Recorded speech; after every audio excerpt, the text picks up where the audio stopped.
हर हर महादेव।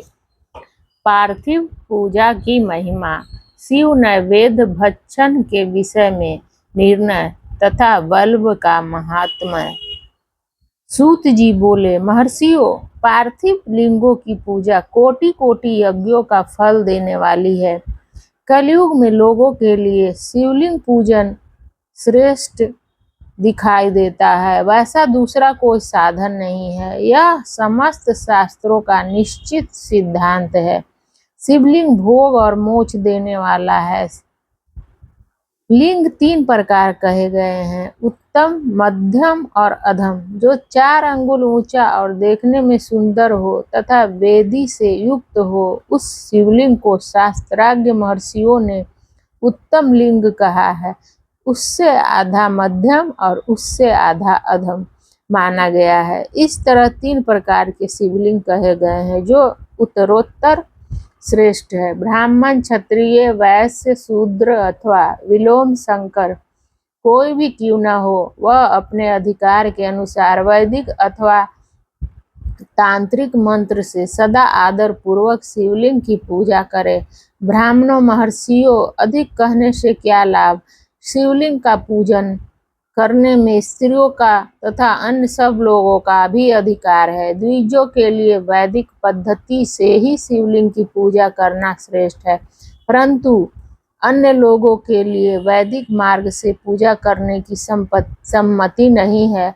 वेदज्ञ द्विजों को वैदिक मार्ग से ही पूजन करना चाहिए, अन्य मार्ग से नहीं। यह भगवान शिव का कथन है। दधीचि और गौतम आदि के शाप से जिनका चित्त दग्ध हो गया है, उन द्विजों की वैदिक कर्म में श्रद्धा नहीं होती। जो मनुष्य वेदों तथा स्मृतियों में कहे गए हुए सत्कर्मों की अवहेलना करता है, दूसरे कर्मों को करने लगता है, उसका मनोरथ कभी सफल नहीं होता। इस प्रकार विधि पूर्वक भगवान शंकर का नैवेद्यांत पूजन करके उनकी त्रिभुवनमयी 8 मूर्तियों का भी वही पूजन करे। पृथ्वी, जल, अग्नि, वायु, आकाश, सूर्य, चंद्रमा तथा यजमान, ये भगवान शंकर की 8 मूर्तियां कही गई हैं। इन मूर्तियों के साथ साथ सर्वभव, रुद्र, उग्र, भीम, ईश्वर, महादेव तथा पशुपति, इन नामों की भी अर्चना करें। तदंतर चंदन, अक्षत और बिल्व पत्र लेकर वहां ईशान आदि के क्रम से भगवान शिव के परिवार का उत्तम भक्ति भाव से पूजन करें। ईशान, नंदी, चंड, महाकाल, भृंगी, भृषकंद, कपदीश्वर, सोम तथा शुक्र, ये 10 शिव के परिवार हैं, जो क्रमशः ईशान आदि 10 दिशाओं में पूजनीय है। तत्पश्चात भगवान शिव के समक्ष वीरभद्र का और पीछे कीर्ति मुख का पूजन करके विधि पूर्वक 11 रुद्रों की पूजा करें। इसके बाद पंचाक्षर मंत्र का जप करके सतरुद्रीय स्रोतम का, नाना प्रकार की स्तुतियों का तथा शिव पंचांग का पाठ करें। तत्पश्चात परिक्रमा और नमस्कार करके शिवलिंग का विसर्जन करें। इस प्रकार मैंने शिव पूजन की संपूर्ण विधि का आदर पूर्वक वर्णन किया है। रात्रि में देव कार्यों को सदा उत्तराभिमुख होकर ही करना चाहिए। इसी प्रकार शिव पूजन भी पवित्र भाव से सदा उत्तराभिमुख होकर ही करना उचित है। जहाँ शिवलिंग स्थापित हो, उससे पूर्व दिशा का आश्रय लेकर नहीं बैठना है, खड़ा होकर होना चाहिए। बैठना या खड़ा होना चाहिए, क्योंकि वह दिशा भगवान शिव के आगे या सामने पड़ती है। शिवलिंग से उत्तरा दिशा में भी न बैठे, क्योंकि उधर भगवान शंकर का वामांग है, जिसमें शक्ति स्वरूपा देवी उमा विराजमान है। पूजक को शिवलिंग से पश्चिम दिशा में भी नहीं बैठना चाहिए, क्योंकि वह आराध्य देव का पुष्ट भाग है। अतः अभीष्ट दक्षिण दिशा ही ग्रह है, उसी का आश्रय लेना चाहिए। तात्पर्य यह है कि शिवलिंग से दक्षिण दिशा में उत्तराभिमुख होकर बैठे और पूजा करे। विद्वान पुरुषों को चाहिए कि वह भस्म का त्रिपुंड लगाकर, रुद्राक्ष की माला लेकर तथा बिल्व पत्र का संग्रह करके ही भगवान शंकर की पूजा करे, इनके बिना नहीं। मुनिवरों, शिव पूजन आरंभ करते समय यदि भस्म न मिले तो मिट्टी से भी ललाट में त्रिपुंड अवश्य लग कर लेना चाहिए। ऋषि बोले, मुनि, हमने पहले से यह बात सुन रखी है कि भगवान शिव का नैवेद्य नहीं ग्रहण करना चाहिए। इस विषय में शास्त्र का निर्णय क्या है, यह बताइए, साथ ही बेलवक का महत्व भी प्रकट कीजिए।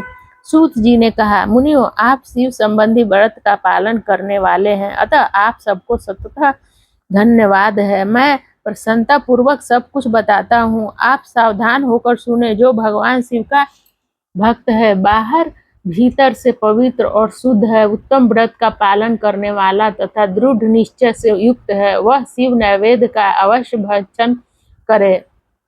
भगवान शिव का नैवेद्य आग्रह है। इस भावना को मन से निकाल दे।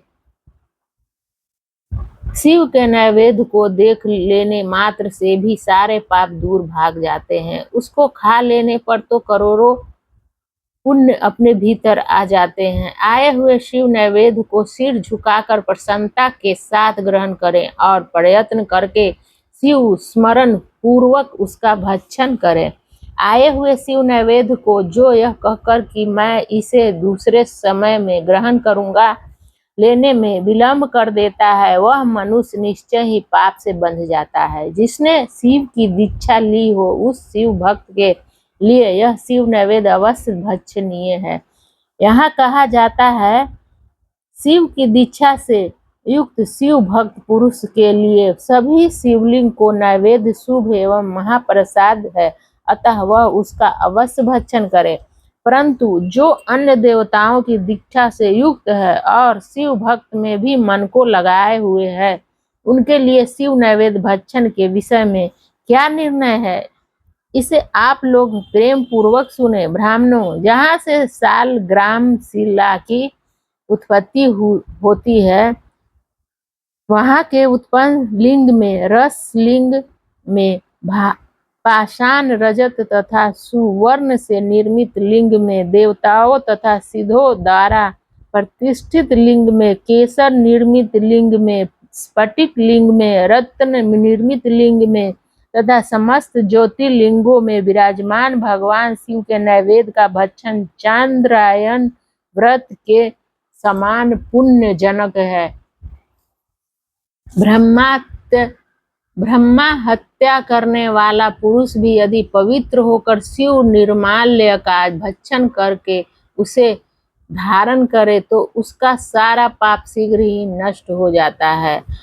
पर जहाँ चंड का अधिकार है, वहाँ जो शिव निर्माल्य हो उसे धारण मनुष्यों को नहीं खाना चाहिए। जहाँ चंड का अधिकार नहीं है, वहाँ के शिव निर्माल्य का सभी को भक्ति पूर्वक भोजन करना चाहिए। बाण लिंग, लोह निर्मित लिंग, सिद्ध लिंग, उपासना से किसी ने सिद्धि प्राप्त की है अथवा जो सिद्धों द्वारा स्थापित है, वे लिंग, स्वयंभू लिंग, इन सब लिंगों में तथा शिव की प्रतिमाओं मूर्तियों में चंड का अधिकार नहीं है। जो मनुष्य शिवलिंग को विधि पूर्वक स्नान कराकर उस स्नान के जल का 3 बार आचमन करता है, उसके कायिक, वाचिक और मानसिक तीनों प्रकार के पाप यहाँ शीघ्र नष्ट हो जाते हैं।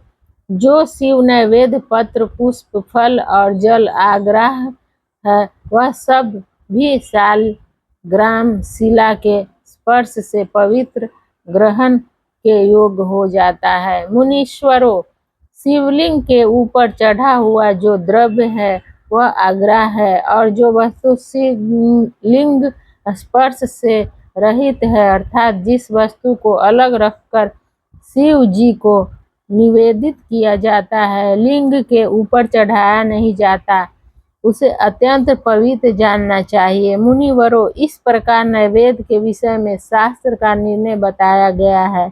अब तुम लोग सावधान होकर आदर पूर्वक बिल्व का महात्म्य सुनो। यह बिल्व वृक्ष महादेव का ही रूप है। देवताओं ने भी इसकी स्तुति की है, फिर किसी तरह से इसकी महिमा कैसे जानी जा सकती है। तीनों लोकों में जितने पुण्य तीर्थ प्रसिद्ध हैं, वे संपूर्ण तीर्थ बिल्व के मूल भाग में निवास करते हैं।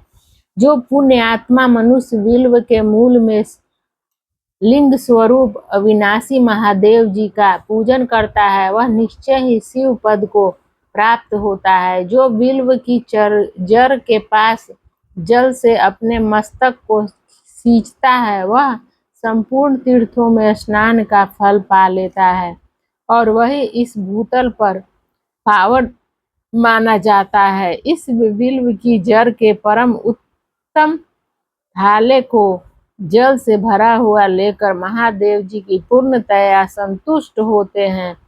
महादेव जी पूर्णतया संतुष्ट होते हैं। जो मनुष्य गंध पुष्प आदि से बिल्व के मूल भाग का पूजन करता है, वह शिवलोक को पाता है और इस लोक में भी उसकी सुख संतति बढ़ती है। जो बिल्व की जड़ से समीप आदर पूर्वक दीपावली जलाकर रखता है, वह तत्व ज्ञान से संपन्न हो भगवान महेश्वर में मिल जाता है।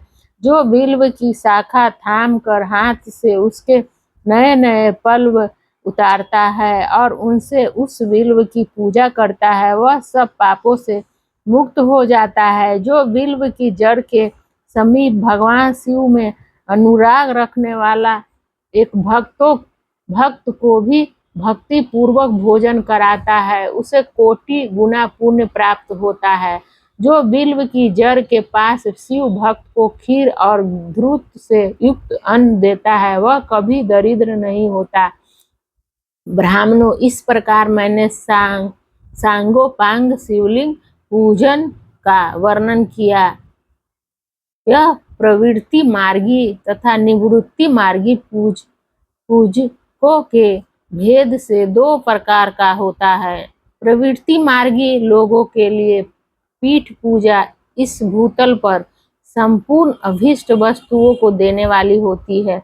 प्रवृत्ति पुरुष सुपात्र गुरु आदि के द्वारा ही सारी पूजा संपन्न करे और अभिषेक के अंत में अगहनी के चावल से बना हुआ नैवेद्य निवेदन करे। पूजा के अंत में शिवलिंग को शुद्ध संपुट में विराजमान करके घर के भीतर कहीं अलग रख दे। निवृत्ति मार्गी उपासकों के लिए हाथ पर ही शिव पूजन का विधान है। उन्हें भिक्षा आदि से प्राप्त हुए अपने भोजन को ही नैवेद्य रूप में निवेदित कर देना चाहिए। निवृत्त पुरुषों के लिए सूक्ष्म लिंग ही श्रेष्ठ बताया जाता है। वे विभूति से पूजन करें और विभूति को ही नैवेद्य रूप से निवेदित भी करें। पूजा करके उस लिंग को सदा अपने मस्तक पर धारण करें। हर हर महादेव।